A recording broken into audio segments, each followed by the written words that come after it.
चलो समझ लेते हैं ये कफ की बीमारियों को कैसे ठीक करें। कफ को ठीक करना सबसे मुश्किल बात है। पित्त को ठीक करना आसान है, वात को ठीक करना आसान है, कफ को ठीक करना बड़ा मुश्किल है। उसका स्वभाव ही चिकनाहट का है, तो और उसमें मंदत्व है, स्लोनेस है, तो आता भी बड़ी देरी से है और जाता भी बड़ी देरी से है। तो आपने ये सुना होगा कि लोग अक्सर ऐसे कहते हैं कि कफ की बीमारी है और दवाइयाँ ले रहा है तो 7 दिन लगेंगे ठीक होने के लिए, 7 दिन लगेंगे, और अगर दवाइयाँ नहीं ले रहा है तो ठीक होने के लिए 1 हफ्ता लगेगा। आ गई बात समझ में? तो भले दवाइयाँ ले न ले, ठीक होने को तो समय लगने वाला ही है, उतना समय देना ही पड़ता है। क्यों देना पड़ता है? तो कफ जब शरीर में आता है तो कच्चा है और रॉ है, उसे पकाना पड़ता है और ये पकाने के लिए समय लगता है। जब वो रॉ है तो आसानी से निकलता नहीं शरीर से। जैसे कच्चा नींबू होता है, लेमन है, कच्चा है, और आप उसे निचोड़ने की कोशिश करेंगे तो रस निकलेगा नहीं, सारा वो डिस्ट्रॉय हो जाएगा, परंतु रस नहीं निकलेगा उसका। जैसे ही पक गया, वो नींबू पक गया, वो लेमन पक गया और आपने हल्के से भी दबाया तो रस निकालना शुरू होगा। तो ये कफ को पकाना पड़ता है शरीर में और ये पकने के लिए समय लेता है, 2, 4, 5, 6 दिन लेता है, फिर आसानी से निकलता है। इसलिए कफ की ट्रीटमेंट बड़ी मुश्किल है, उसमें बड़ा धीरज रखना पड़ता है, बड़ा पेशेंस आवश्यक है। ऐसे कहा गया है कि कफ को शत्रु की तरह ट्रीट करना है, हमारा जो एनिमी होता है ना, उसकी तरह ट्रीट करना है। तो शत्रु को हम थोड़ी मिठाइयाँ देंगे, घी वाला खाना देंगे, शत्रु को तो हम हमेशा कुछ तीखा देंगे, कड़वा देंगे।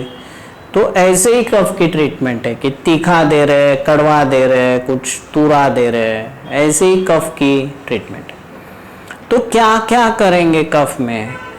तो कफ की सबसे पहली ट्रीटमेंट रहेगी लंघन। लंघन शब्द का अर्थ ही ऐसा है कि लंघन करने के बाद शरीर में लघुता आती है, लाइटनेस आता है, हल्का लगने लगता है। तो उपवास कर रहे हैं तो ये आयुर्वेद ने इन उपवास को मैकेनिकल नहीं बनाया कि आज सोमवार है उपवास करो, 15 दिन में उपवास करो, ऐसे नहीं है। भूख नहीं है तो नहीं खाना है, ये सही माने में लंघन है। तो हमने देखा ही है कि कफ में हमारी भूख कम हो गई है, लग ही नहीं रही है, तो अब मत खाइए।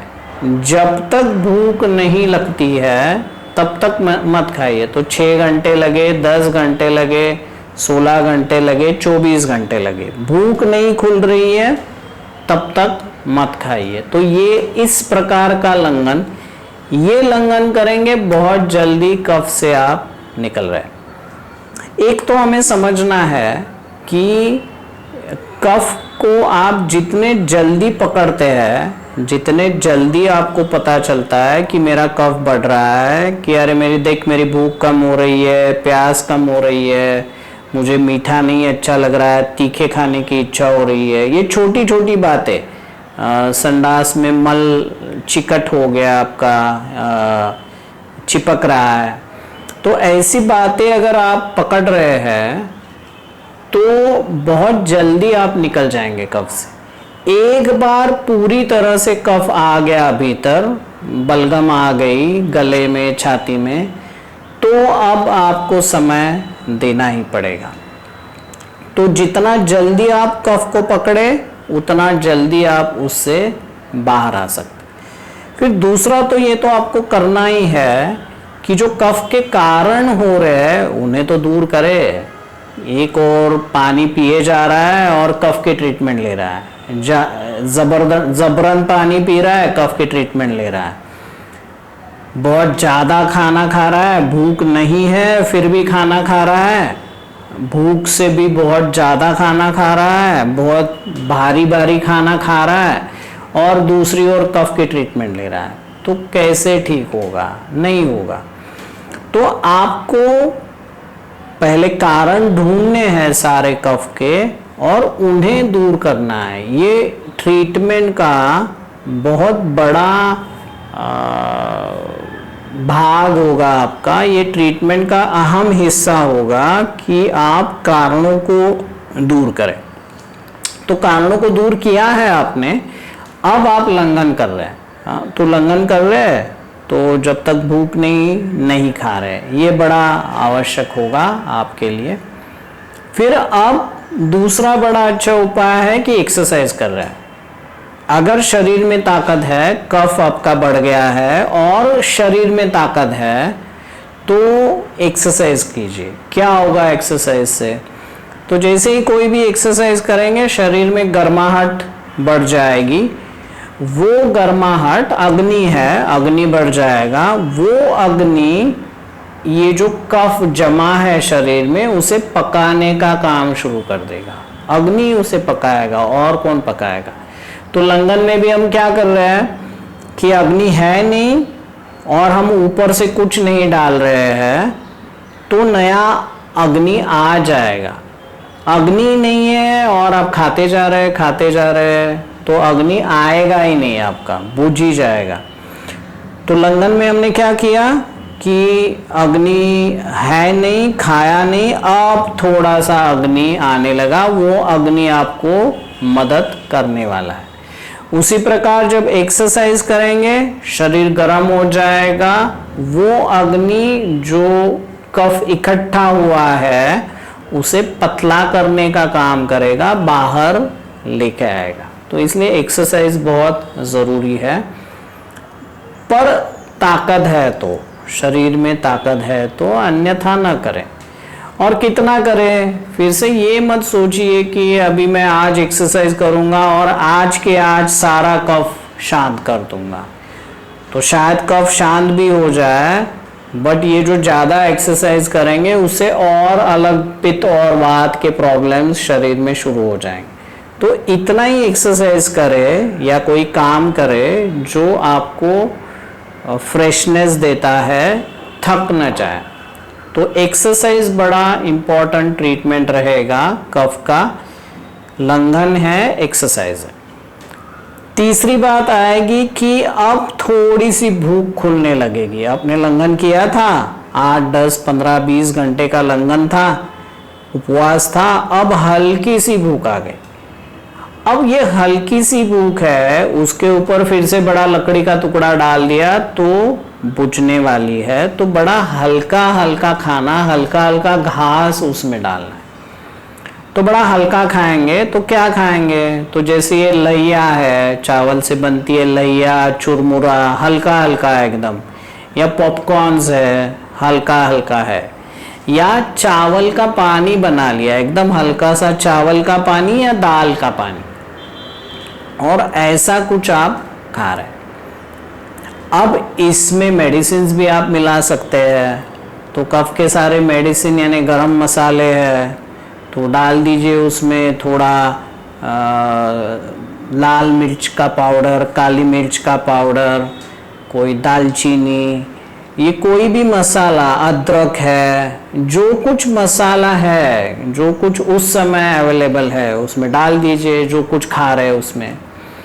देखो आपका शरीर बड़ा संवेदनशील है। मुझे याद है, मुझे ऐसे 4, 5, 6 साल पहले कफ हुआ था, काफ़ी सारा कफ हुआ था, भूख बिल्कुल नहीं थी और पहली भूख खुल गई और मैं ये चुरमुरे खा रहा था। मेरी प्रकृति पित्त की है, थोड़ा गर्म शरीर रहता है हमेशा, तो मुझे तीखा बिल्कुल सहन नहीं होता। थोड़ा भी तीखा खाता हूँ तो तकलीफ होती है। उस दिन मुझे ऐसे लगा कि अरे भाई कुछ तीखा खाना चाहिए। देखो कैसा शरीर बात करता है हमसे। तो शरीर में चिकनाहट बढ़ी थी, कफ बढ़ी थी। अब शरीर को पता चल रहा था कि कुछ तीखा खाऊंगा तो गर्मी बढ़ेगी और ये कफ पकने लगेगा, बाहर जाने लगेगा। तो लाल मिर्च की पाउडर पड़ी थी, थोड़ी सी उठा के डाल दी वो चुरमुरे में, और खाते ही मुझे बड़ा अच्छा लगा। अब बिल्कुल तकलीफ नहीं हो रही थी तीखे से, तो बल्कि हल्का लग रहा था, पसीना आ रहा था, नाक से पानी बाहर आ रहा था, हल्का हल्का लग रहा था। तो पूरे दिन थोड़ा थोड़ा चुरमुरा खा रहा था, भूख तो बड़ी तेज नहीं थी, थोड़ा थोड़ा उसमें लाल मिर्च का पाउडर भी डाल रहा था और अच्छा भी लग रहा था। दूसरे दिन सुबह जब उठा तो अब शरीर नहीं कह रहा था कि तीखा खा लो। अब मेरी बुद्धि सोच रही थी, अरे कल बड़ा अच्छा लगा था तो आज भी मैं तीखा खाता हूँ। तो फिर से थोड़ा चुरमुरा लिया, उसमें तीखा डाल दिया, लाल मिर्च की पाउडर डाल दी और खाने लगा। एक ही कोर मैंने ले लिया और जलन शुरू हो गई। तो देखो शरीर कितना संवेदनशील है कि उसे पता है कि अब इतना कफ नहीं है अंदर शरीर में, तो अब तीखे की ज़रूरत नहीं है। और जैसे ही मैंने वो तीखा खा लिया तो मुझे जलन शुरू हो गई। तो दोस्तों ये शरीर आपके साथ है, इतना अच्छा डॉक्टर आपके साथ है, तो उसकी बात अगर आप समझेंगे, उससे दोस्ती बना लेंगे, तो अपने आप सारी ट्रीटमेंट आप खुद कर सकेंगे, बड़ी आसानी की बात हो जाएगी। तो मिला लो कुछ, लाइया खा रहे हो, पॉपकॉर्न्स है, चुरमुरा है, तो डाल दो कुछ काली मिर्च की पाउडर, लाल मिर्च की पाउडर, दालचीनी की पाउडर, कोई भी गरम मसाला डाल दो उसमें, खा लो। ये तो हमें सीखना ही है कि अगर वो ज़्यादा हो गया तो जलन होने लगेगी, तो इतनी मात्रा में डालो कि जलन आपको नहीं हो रही है बल्कि अच्छा ही लग रहा है। अब इसमें थोड़ी सीखने की बात है। थोड़ा सा चुरमुरा खा लिया, उसमें कुछ है भी तीखा, काली मिर्च कुछ है भी, अगली भूख आ गई 6-8 घंटे के बाद। तो इसका मतलब क्या हो गया? तो इतना सा तो खाया था, इतना हल्का खाया था, उसे हजम करने के लिए भी 8 घंटे लग गए आपको, 6 घंटे लग गए। तो इसका मतलब आपको समझना है कि अभी भी कफ है शरीर में, अभी भी आपका अग्नि अच्छा खुला नहीं है, फिर से वैसे ही खाओ। यदि ऐसे होता है कि आपने कुछ हल्का सा खा लिया, चुरमुरा लैया खा लिया, और 1-2 घंटे में ही ऐसे ऐसे होने लगा, फिर से भूख खुलने लगी, तो अब आपको समझना है कि अब थोड़ा अग्नि अच्छा हो रहा है, कफ मेरा कम हो रहा है, तो थोड़ा भारी खाना आप डाल सकते।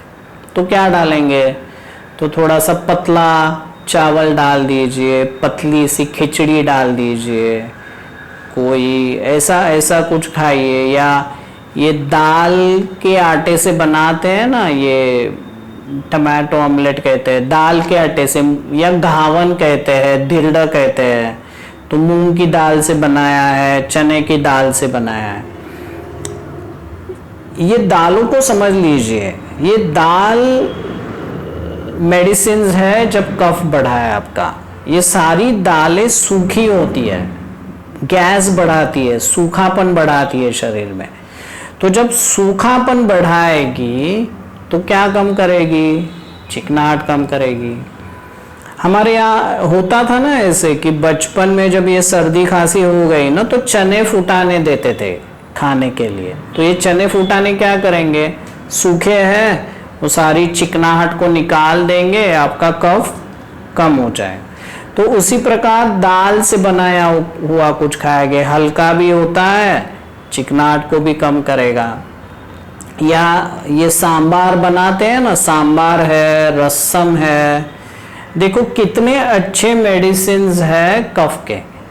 सांबार बनता है दालों से, रसम बनता है दालों से, फिर उसमें मसाले भी है, सारे गरम मसाले भी है, तो बड़े अच्छे लगते हैं। या कोई तीखा रस्सा होता है ना, जैसे ये मिसल बनाते हैं, तो उसका बड़ा तीखा एक ग्रेवी होती है, रस्सा होता है, वो भी आपको बड़ा अच्छा लगेगा इस समय। तो ऐसा कुछ खा लीजिए। अब ये भी हजम होने लगा, इतना हल्का हल्का खाया है फिर भी भूख तुरंत आ रही है, अब थोड़ा भारी, तो थोड़ा नॉर्मल चावल खाइए, नॉर्मल खिचड़ी खाइए, उसमें घी मत डालिए, तेल मत डालिए, अभी भी कफ है तो सिर्फ दाल चावल खाइए, खिचड़ी खाइए। फिर वो भी हजम होने लगे तो आप मिलेट्स के ऊपर आ सकते हैं। ये ज्वार है, बाजरा है, रागी है, थोड़ा हल्का है, रोटी से हल्का है, तो इसके ओर आ सकते हैं।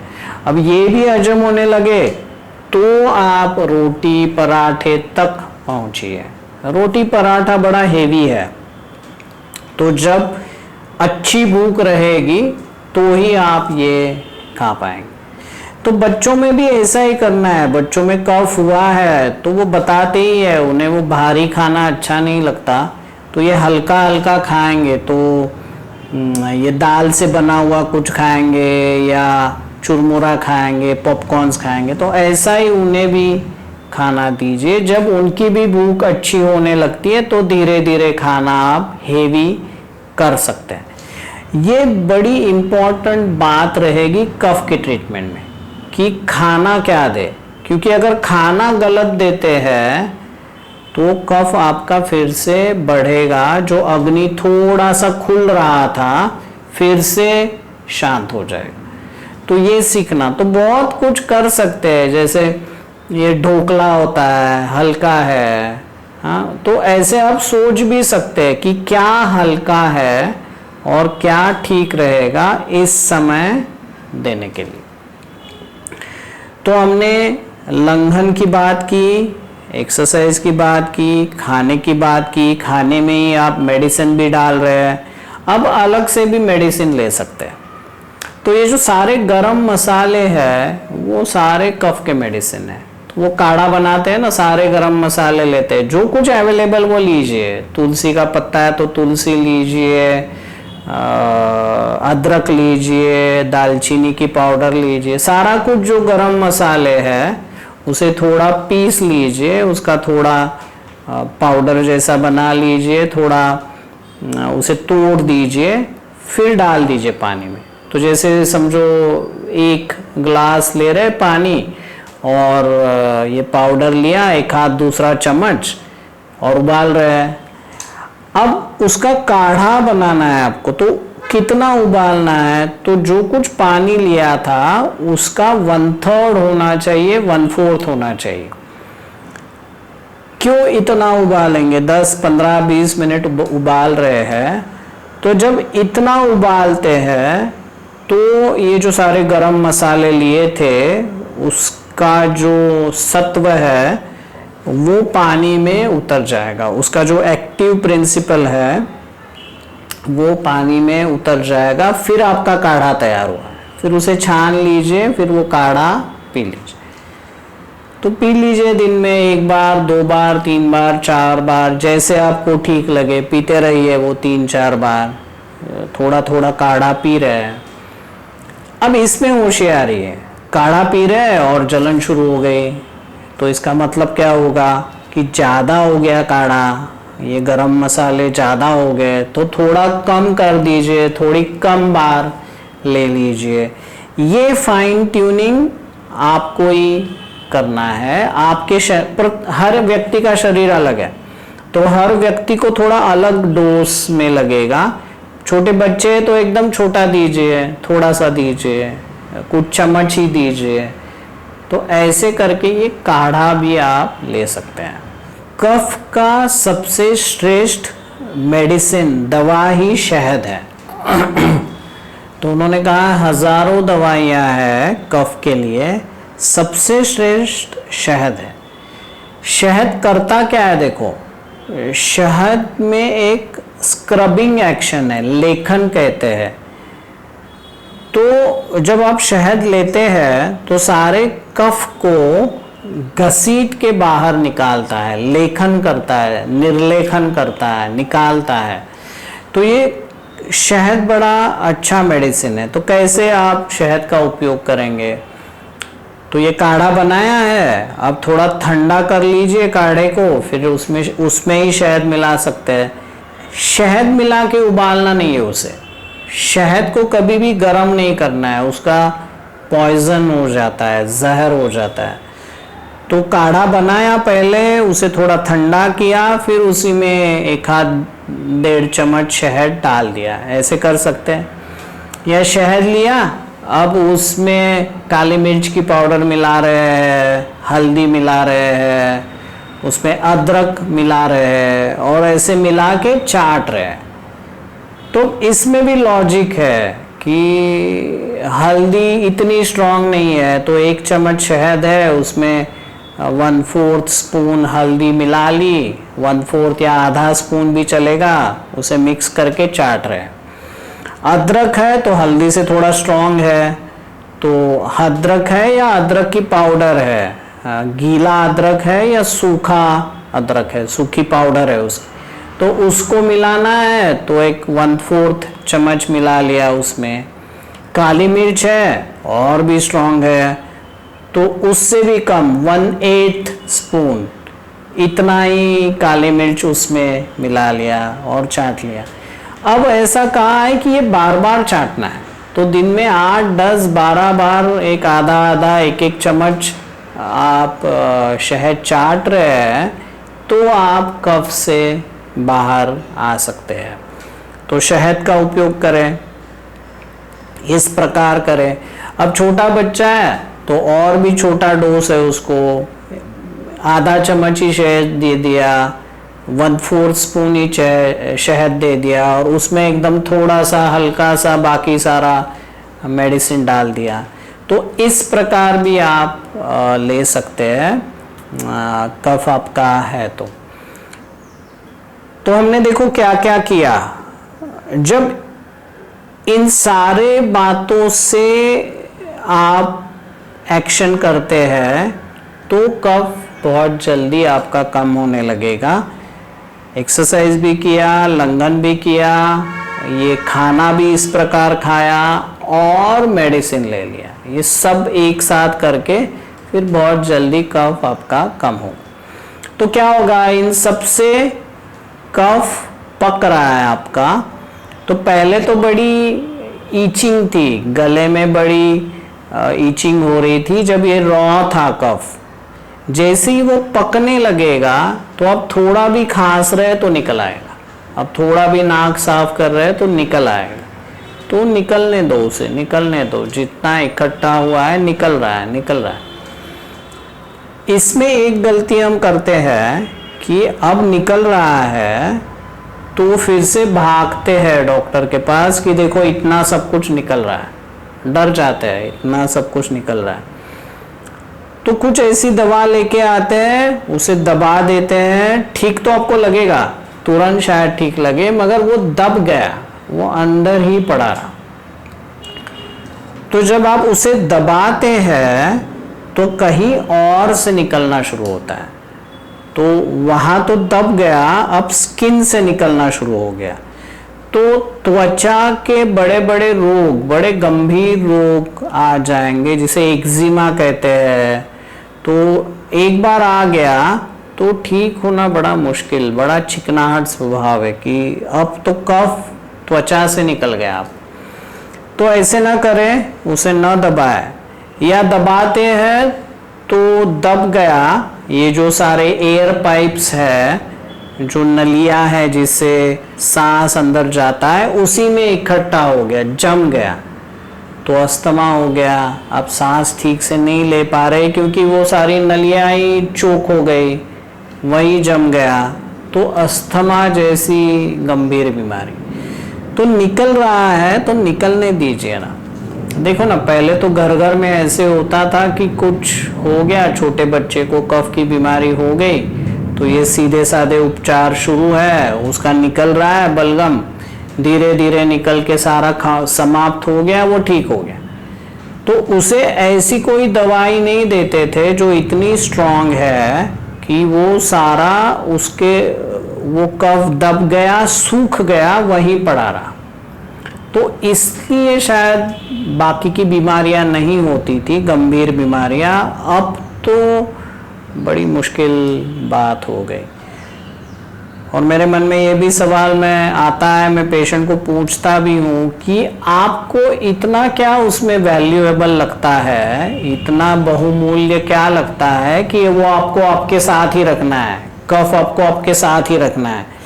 अरे भाई, कुदरत ने अब ऐसा काम कर दिया है कि वो आसानी से निकल रहा है तो निकलने दो ना, आप क्यों उसे जमा करके रखते हो अपने साथ। तो यदि निकल रहा है तो निकलने दो।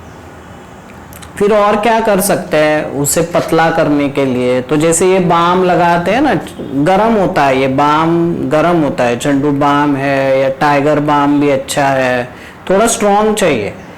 तो छाती को लगा रहे हैं, पीठ को लगा रहे हैं, गले को लगा रहे हैं, साइनसेस को लगा रहे हैं। तो जब बाम लगाते हैं तो उस गर्मी से जो अंदर का कफ इकट्ठा हुआ है फिर से पकने लगता है, पिघलने लगता है, बाहर आने लगता है। तो ये बाम लगाना भी बड़ी अच्छा है और अच्छे से लगाना चाहिए बाम। वो हम क्या करते हैं, वो बाम खरीदते हैं ना, तभी सोचते हैं मन में ये 3 महीने चलना चाहिए। हाँ, तो थोड़ा थोड़ा सा बाम लेके लगाते हैं, उससे क्या होगा। तो अच्छा बाम लेके जब लगाएंगे छाती को, पीठ को, तो गर्मी आ जाएगी, तो ही हमारा काम बनने वाला है। तो अच्छे से बाम लगाइए, या फिर जो बाफ लेते हैं ना, स्टीम लेते हैं, तो पानी को उबालते हैं, स्टीम आती है, तो आजकल तो स्टीमर भी मिलते हैं, तो उससे भी स्टीम आती है। तो चेहरे को लिया, गले को लिया, छाती को लिया, पीठ को लिया, ये स्टीम ले रहे हैं तो फिर से वो पक रहा है, निकलेगा।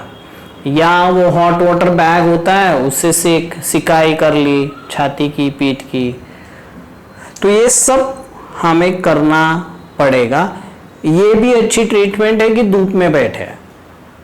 अगर आप कर सकते हैं, आप वो सहन कर सकते हैं धूप, तो कफ हुआ है, धूप में बैठे हैं, तो वो सूरज की रोशनी आपको आपके भीतर गर्माहट लेके आई है और कफ पिघल रहा है। तो जो कुछ इसमें से अच्छा लगे आप करते जाए। स्नान करना है तो गर्म पानी से कीजिए। प्यास तो बहुत लगेगी नहीं, जो कुछ लगेगी थोड़ी, तो उस समय भी थोड़ा वार्म वाटर ही, थोड़ा गुनगुना, थोड़ा गर्म पानी ही पीजिए, प्यास इतना ही, जबरन नहीं। तो वो भी आपको मदद करेगा। तो ये सब करके फिर दूसरे, तीसरे, चौथे, 5वें दिन कफ आपका बाहर आ रहा है। अब इसमें और एक बात भी होती है कि कभी बुखार भी आ जाता है, तो इस बुखार को भी हमें समझना चाहिए, ये बुखार क्या है। तो यहाँ का जो अग्नि है वो अब सारे शरीर में चला गया और बुखार आ गया। तो आयुर्वेद ऐसे सोचता है, जब ये कफ की बीमारी में बुखार आता है तो उसे निकालना नहीं है बल्कि उसे रखना है शरीर में। जब अब उसे शरीर में रखेंगे तो वो सारे शरीर में जाके शरीर को तपा रहा है, तो जहां जहां कफ इकट्ठा हुआ है पतला होने लगेगा, पकने लगेगा, यहाँ आने लगेगा और यहाँ से बाहर आने लगेगा। तो ये जो बुखार है उसे रखना है, निकालना नहीं है। तो ये बड़ा रिस्की लगता है, बड़ा खतरनाक लगता है कि कैसे बुखार को हम संभाल के रखें। पहले भी करते थे ना, जब बुखार आता था तो ये सिर के ऊपर पट्टी रखते थे, ठंडी पानी की, रोज़ वाटर की पट्टी रखते थे, तो ये ब्रेन न गर्म हो जाए। ये ब्रेन अगर गर्म हो जाता है, मगज गर्म हो जाता है, तो फिर कोई उसमें रिस्क है। तो शरीर को तो गर्म रखते थे, मगर ये मगज को ठंडा रखते थे, ब्रेन को ठंडा रखते थे। तो ऐसे ही कर सकते हैं कि टेम्परेचर गया है 1, 2, 3 और फिर भी आप कोई मेडिसिन नहीं ले रहे जो बुखार को कम करे, तो सारा शरीर गर्म है। बल्कि तो ऐसे भी करते थे कि 2 ब्लैंकेट ओढ़ दिए, तो 2 ब्लैंकेट ओढ़ दिए तो और गर्म हो रहा है शरीर, और यहाँ पे ठंडी पानी की पट्टी रख रहे हैं। तो जब बुखार को ऐसे संभालते थे, वो तो ऐसे भी कहते थे उस समय और ऐसे भी आज भी करते हैं कि ऐसा बुखार आया है तो स्नान न करें। ये कफ में जब आया है तो स्नान नहीं करेंगे, स्नान करेंगे तो फिर से शरीर ठंडा हो जाएगा। तो इतना जो अच्छा बुखार आया है और जो अच्छा काम करने वाला है कफ को हजम करने का, पकाने का, वो रुक गया। तो बुखार को संभाल के रखिए, सिर को ठंडा रखिए, फिर 1-2 दिन आते रहेगा बुखार, फिर ये कफ पतला होके बाहर आने लगेगा।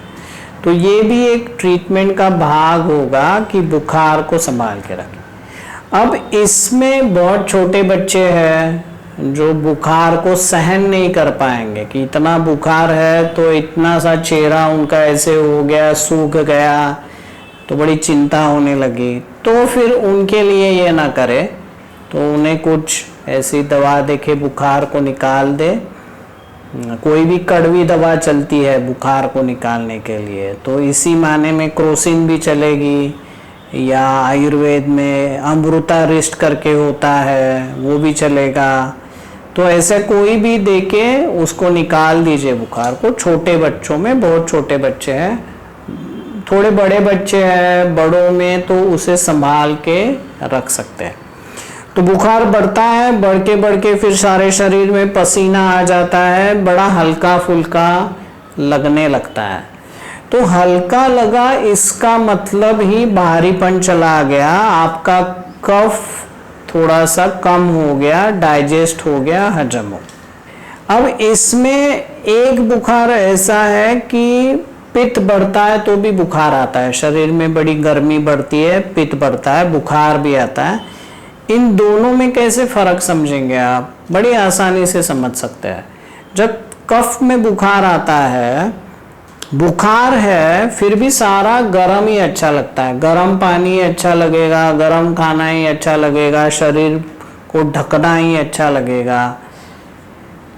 जब पित्त में बुखार आता है, पित्त बड़ा है, तो सारा ठंडा अच्छा लगेगा, उसे ठंडा ठंडा पानी अच्छा लगेगा, आइसक्रीम खाना अच्छा लगेगा, उसे वो शरीर से चादर को निकाल देगा, ब्लैंकेट को निकाल देगा।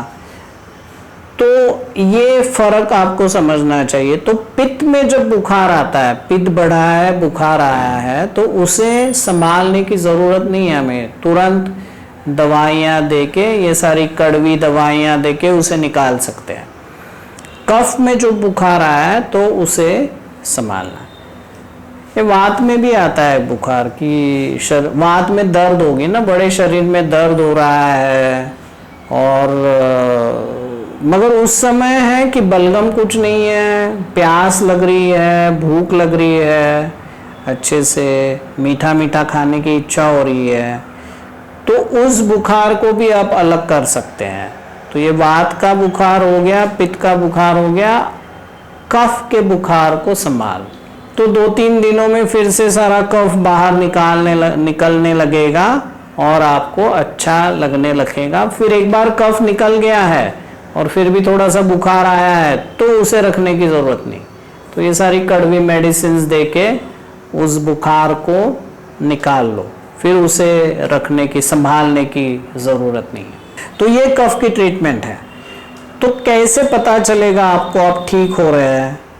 तो फिर से बड़ा आसान है, आपका शरीर ही बताएगा कि अब भूख खुलने लगी, थोड़ा अच्छा खाने की इच्छा होने लगी, घी तेल अच्छा लगने लगा, मक्खन अच्छा लगने लगा, मिठाई अच्छी लगने लगी, थोड़ा भारी खाना भी अच्छा लगने लगा, प्यास भी खुल गई, प्यास भी लग गई, तो ये हल्कापन आ गया शरीर में। तो ये बातें हो रही है तो आप समझ लीजिए कि आप ठीक हो रहे हैं। अब आपको कफ की ट्रीटमेंट भी, आप सारी दवाइयाँ और बाकी सारी भी चीज़ें कम कर सकते हैं। समय लगता है, सबसे बड़ा प्रॉब्लम है कफ की ट्रीटमेंट का कि समय लगता है, और आज हमारे पास समय नहीं है। पहले ऐसे होता था, बच्चे को कुछ हो गया, छुट्टी लेके पड़ा रहा घर में 7-8-10 दिन, धीरे धीरे ठीक हो रहा है, अच्छे से ठीक हो गया, फिर स्कूल चला गया। अब तो बच्चों को भी 2 दिन की छुट्टी लेनी भी बड़ा मुश्किल हो गया। तो बड़ा प्रेशर है वहाँ, टेंशन है कि कैसे छुट्टी ले ले। तो फिर कोई फास्ट ट्रैक ढूंढ लेते हैं। तो फिर से डॉक्टर के पास लेके गए, बहुत सारी दवाइयाँ दे दी, कफ को दबा दिया, बच्चा ठीक हो गया। ऐसे जब हम दबाते हैं कफ को तो वो तो पड़ा है अंदर ही, निकल नहीं गया। फिर से 8-10 दिन के बाद सिर उठा लेगा, सिर उठा लेगा। आप फिर से डॉक्टर के पास जाओगे। अब इस समय ऐसा होगा कि अरे ये तो स्ट्रांग है, ज़्यादा स्ट्रांग है, तो स्ट्रांग दवाइयाँ दे दी। अब फिर से ठीक हो गया। तो ये चक्कर, ये सिलसिला चला ही रहेगा जब तक आप उसको ठीक से नहीं निकालते, बाहर नहीं निकालते। तो अब उसको समय चाहिए।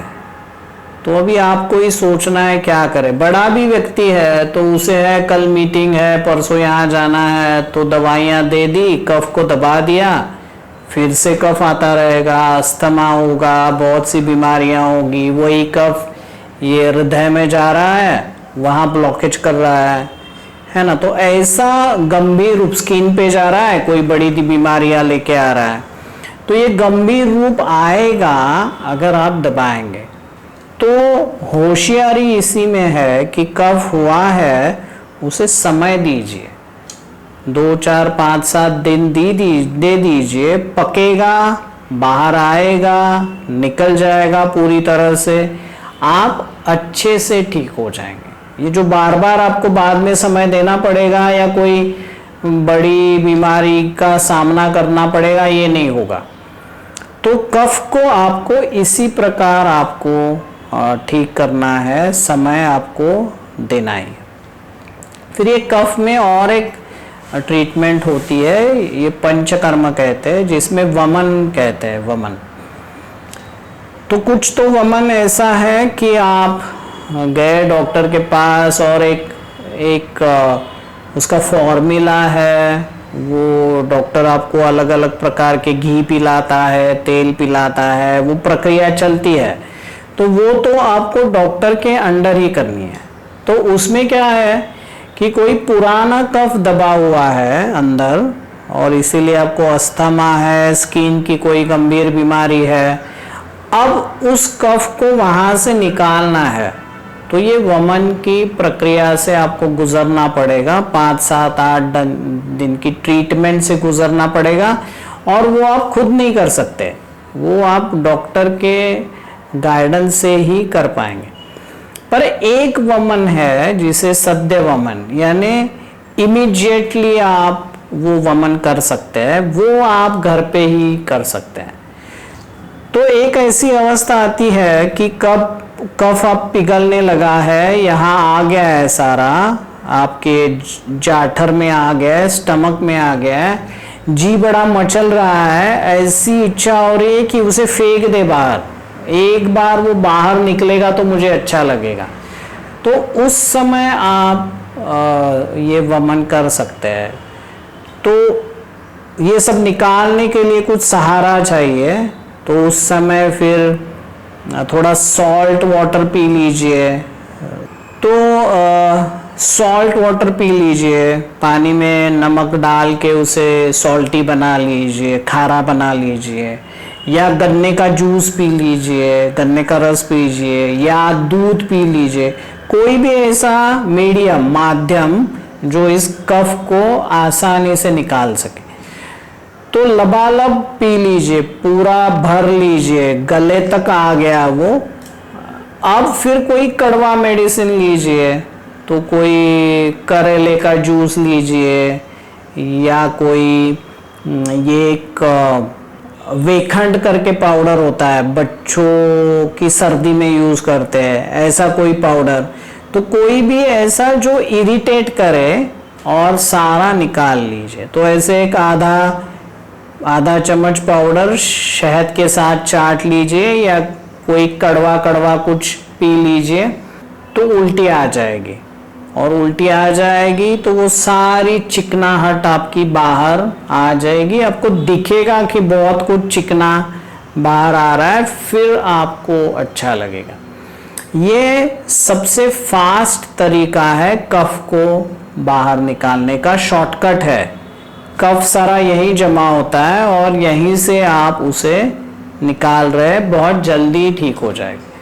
देखो ये बच्चों में नेचुरली होता है कि बच्चों की छाती में कफ जमा हुआ है सारा, आप उसे कुछ पिला रहे हैं, गरम गरम दूध पिला रहे हैं और वो उल्टी करता है, और उल्टी करता है तो सारी चिकनाहट बाहर निकल आती है और उसे बड़ा ठीक लगने लगता है।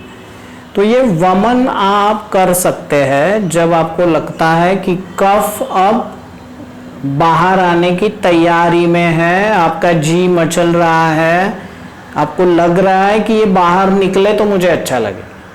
तो जब ऐसी अवस्था आती है तब आप नेचर को थोड़ा मदद कर रहे हैं, ये सारा पी करके और कोई कड़वा लेकर के, तो आसानी से बाहर आ जाएगा। तो ये वमन, सद्य वमन जिसे कहते हैं, ये आप घर में कर सकते हैं। ये कफ की बड़ी अच्छी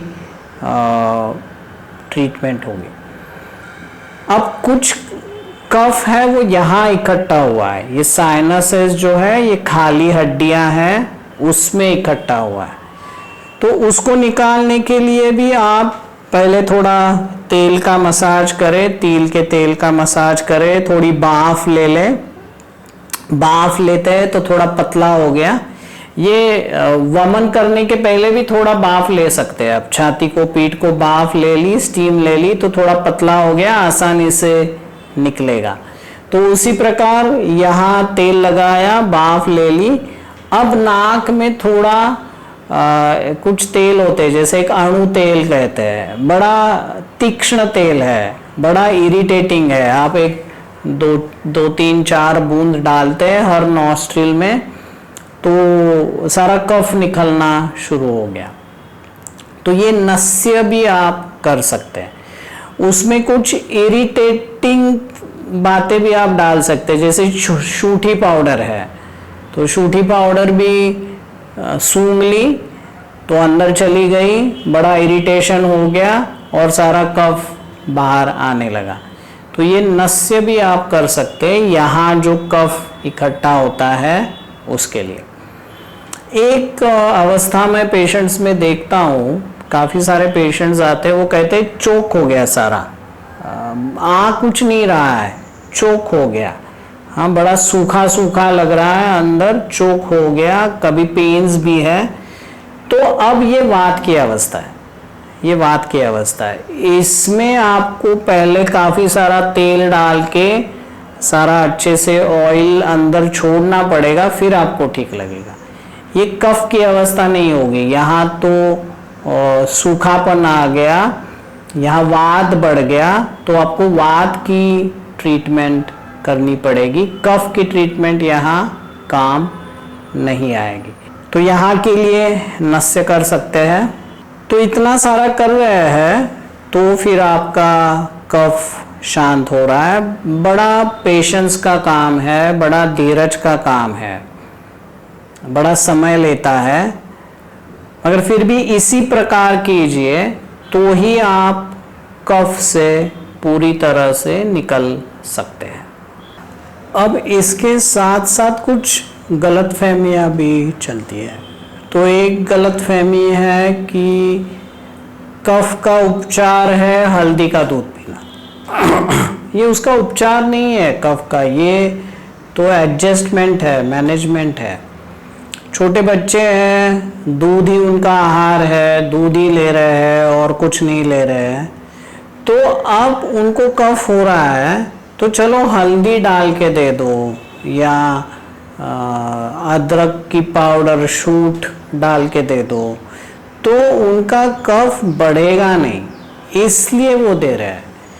ऐसे नहीं है कि कफ हुआ है अब हल्दी का दूध ले लो, दूध है ना तो कफ तो करेगा ही। तो दूध है और दूध के सारे प्रोडक्ट्स है, दूध है, दही है, मक्खन है, छाछ है, घी है, सब में चिकनाहट है। तो जब कफ हुआ है तो इन सबको हमें अवॉइड करना ही पड़ेगा। अब जिस किसी व्यक्ति को या बच्चे को इसमें से कुछ देना ही है, दूध देना ही है, तो चलो अब हल्दी डाल के दे दो या कोई शूंठ डाल के दे दो, शूंठी की पाउडर डाल के दे दो या दालचीनी डाल के, तो उसका उस दूध से उसका कफ नहीं बढ़ रहा है। ये ऐसी सोच है। ये बच्चों में, कुछ बच्चों में तो मैंने ऐसे भी देखा है कि उनका बढ़ा है वात, बड़े सूख गए हैं, त्वचा सूख गई है। जब कफ अच्छा है तो आपकी त्वचा भी बड़ी चिकनी रहेगी, या बढ़ा भी है कफ तो भी त्वचा बड़ी चिकनी रहेगी। बल्कि जैसे मैंने कहा कफ का रंग सफ़ेद है, तो चेहरे पर एक सफ़ेद सा सफ़ेदी सी छा जाएगी, जो एक तेज है, जो अग्नि है चेहरे का, वो शांत होके एक सफ़ेद सा चेहरा आ जाएगा सामने, तो कफ बढ़ गया है आपका। हाँ, तो सफ़ेदी बढ़ गई है, चिकनाहट बढ़ गई है। तो कुछ बच्चे ऐसे तो सूख गए हैं, अभी तो बच्चे हैं, अभी से सूख गए हैं, त्वचा रूखी सूखी है, फिर बहुत ज़्यादा प्यास लगती है, फिर इतना पानी ज़्यादा पीते हैं और उसी पानी से फिर कफ उनको बार बार होते रहता है। तो ऐसे कुछ बच्चों में ये भी ट्रीटमेंट किया है कि पकड़ में आ गई बात कि वो सूख गए हैं, अब दूसरी ओर कफ हो रहा है उनको क्योंकि पानी पी रहे हैं बहुत ज़्यादा, तो डॉक्टर ने तो सारी चिकनाहट बंद कर दी, तेल बंद कर दिया, घी बंद कर दिया, सारा बंद कर दिया, मिठाई बंद कर दी। उनमें तो बड़ा है वात, क्योंकि सूख रहे हैं। अब ये सारी उनकी दवाइयाँ हैं। तो मैंने ऐसे किया है बच्चों में कि बड़े सूखे हैं, बड़ी प्यास है, तो उनका तेल बढ़ा दिया, घी बढ़ा दिया, बटर बढ़ा दिया, मिठाइयाँ बढ़ा दी, जो उनको अच्छा लगे। फिर उनकी प्यास कम हो गई, सूखापन शांत हो गया, अब पानी बहुत नहीं पी रहे, थोड़ा सा पानी पी रहे और उनका कफ ठीक हो रहा है। तो ये भी एक अवस्था दिखने को मिलती है कि सूख गए हैं वो, और फिर पानी ज़्यादा पी कर के कफ बढ़ रहा है। तो रूट पे काम करेंगे ऐसे बच्चों के, वो भी ठीक हो जाएंगे। किसी किसी बच्चों में तो उल्टी अवस्था आ गई कि कफ था, अब काफ़ी सारी दवाइयाँ हो गई, तो उन दवाइयों के प्रभाव से धीरे धीरे सूखापन आ गया। तो किसी किसी बच्चे में देखते हैं सूखी खांसी आ रही है, गला बार बार सूख रहा है, बहुत प्यास लग रही है।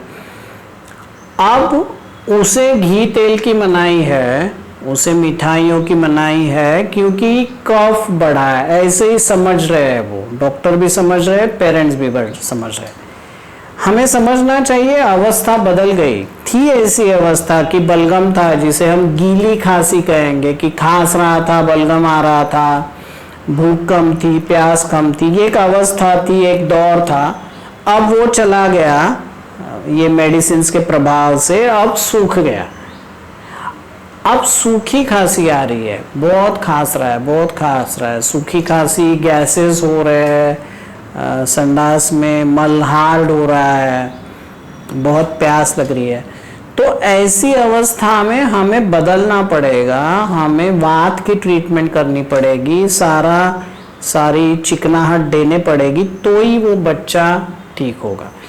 तो ये जो बदलने वाली अवस्थाएं है, ये आपको समझनी पड़ेगी। ऐसे किसी बच्चे को जो सूखी खांसी आ रही है, थोड़ा तेल घी दे दिया, मिठाई दे दी, अब सूखी खांसी चली गई, तो ऐसा भी हो सकता है कि अंदर जो थोड़ा बलगम पड़ा था फिर से पिघलकर अब फिर से बाहर आने लगा। तो फिर से आपको थोड़ी स्ट्रैटेजी बदलनी पड़ेगी। तो ये जैसे आप सीखेंगे तो ही आप कफ को ठीक से दूर कर पाएंगे। चिकनाहट है, आप हनी दे रहे हैं, शहद दे रहे हैं, बिल्कुल सही है, शहद के साथ और कुछ मिला के भी दे रहे हैं। अब सारी चिकनाहट निकल गई, सूखा हो गया, अब फिर भी आप शहद दे रहे हैं तो और सूखा हो जाएगा।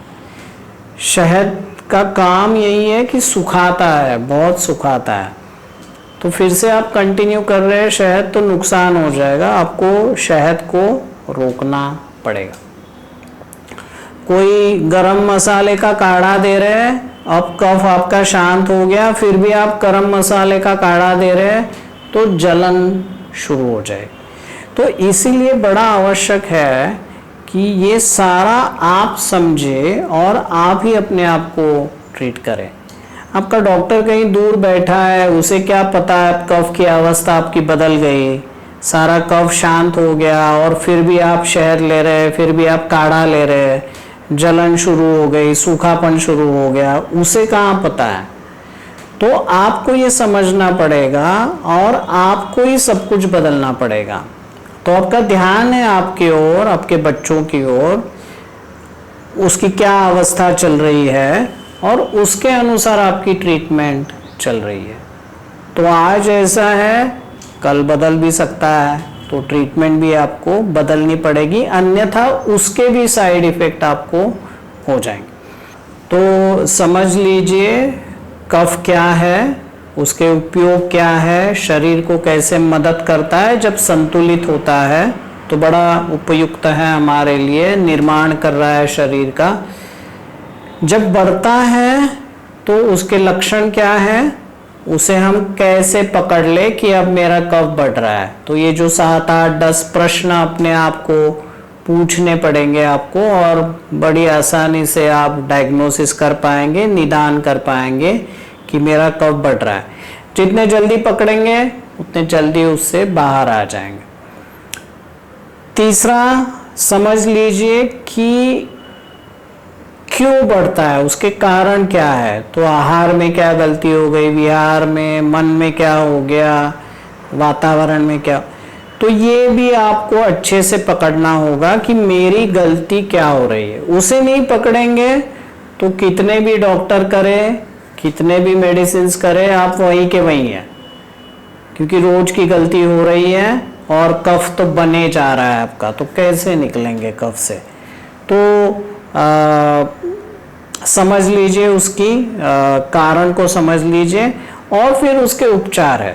तो उपचार भी सारी ओर से है, आहार में भी बदलाव है, विहार में भी, लाइफस्टाइल में भी बदलाव है, वातावरण भी आप गर्म रख रहे हैं। तो ये सब करके उससे बाहर निकल जाए। थोड़ा हमें यह सोचना पड़ेगा कि अगर आप गलतियां कर रहे हैं, आपका कफ बढ़ रहा है, तो देखो कहाँ तक आपको लेके जाएगा। तो बड़ी गंभीर बीमारियां हैं, डायबिटीज़ है, हार्ट की बीमारियां है, हृदय की बीमारियां है, मोटापा है। तो यहाँ वो लेके जा रहा है आपको, तो आपको निकलना है। तो इसीलिए जो आजकल एक डाइट चलता है ना, दीक्षित डाइट, जिसमें वो कहते हैं 2 ही बार खाए, बड़ी उपयोग की बात है। उन्होंने किया क्या है कि अच्छी भूख लगने के बाद खाना है। तो ऐसे परिणाम दिख रहे हैं कि लोग ऐसे ही बीच बीच में जो खाते थे, भूख नहीं थी तब खाते थे, अब अच्छी भूख लगने के बाद खाने लगे तो कफ के सारी बीमारियां उनकी कम होने लगी। उनको अस्थमा था वो कम हो रहा है, मोटापा कम हो रहा है, डायबिटीज़ कम हो रहा है। तो फिर से कम बार खाना, 2 ज़्यादा से ज़्यादा 3 बार भूख लगने पर, ये बड़ा ध्यान में रखिए। क्या खाना है ये भी समझ लीजिए। तो इस प्रकार करेंगे तो बहुत गंभीर बीमारियों से बच रहे हैं। तो बड़ा आवश्यक है। कुछ बातें जैसे है कि सूजन आ गई आपके पैरों पर, कफ की सूजन है, आपने चेक भी कर लिया कि कफ की सूजन है, तो क्या करेंगे, तो वहाँ पे थोड़ा सिकाई कर लीजिए।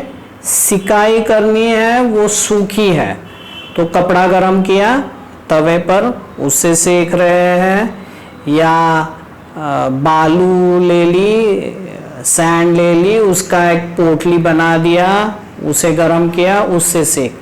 तो सूखा चाहिए, सूखी सिकाई चाहिए कफ की स्वेलिंग के लिए। योग करेंगे तो स्वेलिंग आपकी कम हो जाएगी। कभी कभी कफ आता है, त्वचा पे आता है तो बड़ी ईचिंग होती है, उसमें पानी भी छूटता है। वो जो त्वचा पे जो फुंसियाँ आई है या कोई जख्म हुआ है तो उसमें पानी छूट रहा है, ईचिंग है, कफ के लक्षण है सारे, गीलापन है, तो फिर उसे ये नीम के पत्ते लीजिए, उसकी चटनी बनाइए, जैसे ये कोथिम्बीर की चटनी बनाते हैं तो चटनी बना के उसका लेप लगाइए। लेप लगाएंगे तो वो ईचिंग आपकी कम हो जाएगी, वहाँ का जो गीलापन था वो सारा सूख जाएगा, आपकी जख्म भी सूख जाएगी, या वो जो फुंसियाँ आई थी वो भी दब जाएगी। जैसे ही वो सूख गया उसे निकाल दीजिए, वो जो लेप लगाया था नीम के पत्तों का सूख गया, उसे निकाल दीजिए। तो हर चीज़ में, कफ के हर चीज़ में कड़वी चीज़ें, तीखी चीज़ें और तूरी चीज़ें, ये आपको मदद करने वाली। तो कहीं ना कहीं ऐसे इतनी सारी मेडिसिन है, तो कहीं मैसेज आ जाता है व्हाट्सएप के, कफ हुआ है तो ये कीजिए, तो वो भी सही है, क्योंकि कोई कड़वा, तीखा या तूरा ही उसमें कुछ आता है जो आपको ठीक करेगा, दूसरा कोई और मैसेज भेजेगा उसमें और कोई। तो हमारे पास पर्याप्त पर्याय है, बहुत सारे पर्याय है, आप इसमें से जो अवेलेबल है वो चुन लीजिए और करते रहिए तो कफ आपका निकलेगा। सबसे अहम बात रहेगी कि कारणों को नष्ट करें तो सबसे ज़्यादा सक्सेस आपको मिलेगा। तो ये रहा कफ के विषय में। तो चलो निकलते हैं बाहर इन कफ की बीमारियों से। धन्यवाद।